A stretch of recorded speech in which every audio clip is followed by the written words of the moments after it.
அனைவருக்கும் எனது அன்பான வணக்கம். திருவள்ளுவர் இயற்றிய திருக்குறளில் அறத்துப்பால் அதிகாரம் 34 நிலையாமை 332வது குறள். கூத்தாட்டு அவை குழாத்து அற்றே பெருஞ்செல்வம் போக்கும் அது விளிந்து அற்று.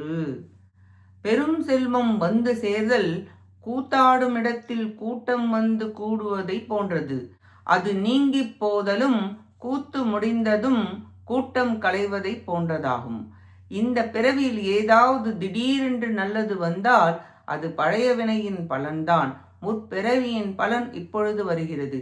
வினை முடிந்தால் போய்விடும். அறிவால் அறிந்து புரிந்து பொறுமையாயிரு என்கிறார். நாடக கொட்டாயில் படம் துவங்க நேரம் கூறினால் அதற்கு முன்பே கொஞ்சம் கொஞ்சமாக வருவர்.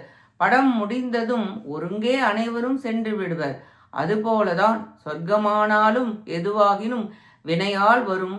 வினை முடிந்ததும் போய்விடும். வரும் செல்வம் போகும் செல்வம் என இரண்டும் நிலையானது அல்ல, போகக்கூடியதே என்று விளக்குகிறார். இக்குறளால் செல்வம் நிலையில்லாதது என கூறப்பட்டது. நன்றி, வணக்கம்.